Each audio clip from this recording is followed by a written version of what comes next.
हरे कृष्ण.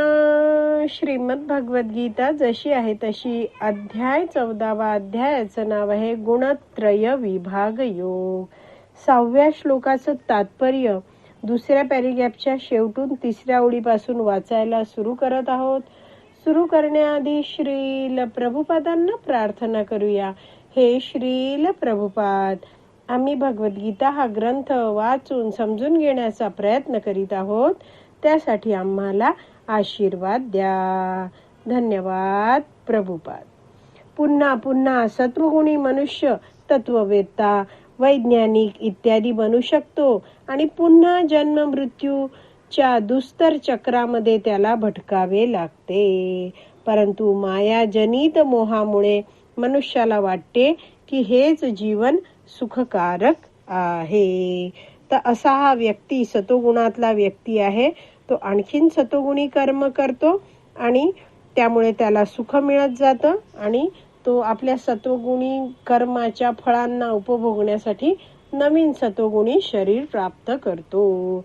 अशा रीतीने जन्म मृत्यू जरा व्याधीचं चक्र त्याचं चालत राहतं. आपण जर या 6व्या श्लोकाचं भाषांतर बघितलं तर भगवान श्रीकृष्ण अर्जुनाला म्हणत आहेत, हे अनघ अर्जुना, सत्वगुण इतरांपेक्षा निर्मळ असल्यामुळे प्रकाशमयी आहे आणि हा मनुष्याला सर्व पापांतून मुक्त करतो. जे सत्वगुणामध्ये स्थित आहेत ते सुख आणि ज्ञानाच्या भावनेने बद्ध होतात. तर कुणी म्हणेल की असा हा जो सत्वगुण आहे तो मनुष्याला सुख आणि ज्ञानाच्या भावनेने बांधतो. मग भगवान श्रीकृष्णांची भक्ती करण्यासाठी असं का बरं म्हटलं जातं की मनुष्याने आधी सत्वगुणात स्थित व्हावं? तर ह्याला उत्तर देताना वैष्णवाचार्य समजवतात की एखादा व्यक्ती तमोगुणात आहे तर त्याला म्हटलं जातं तमोगुणातून तू वरती जा, म्हणजे कुठे जा?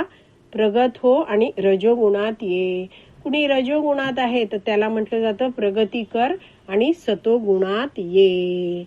तर आधी सतोगुणात स्थित हो असं सांगितलं जातं कारण सतोगुणात इंद्रिय शांत असतात.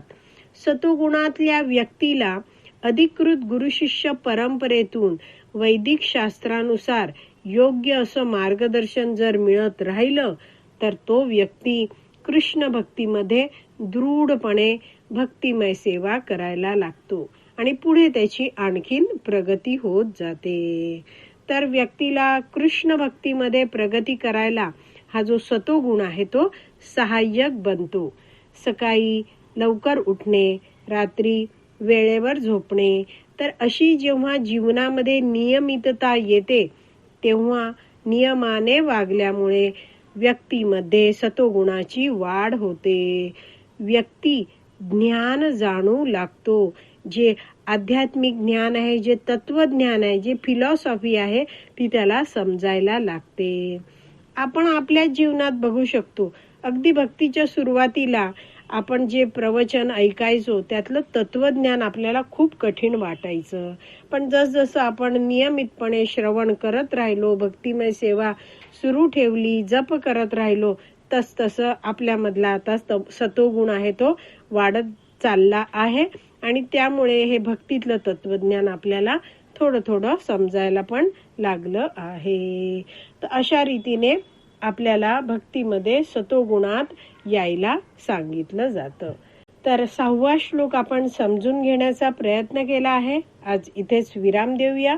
श्रीमद भगवद्गीता की जय. श्रील प्रभुपाद की जय. हरी बोल.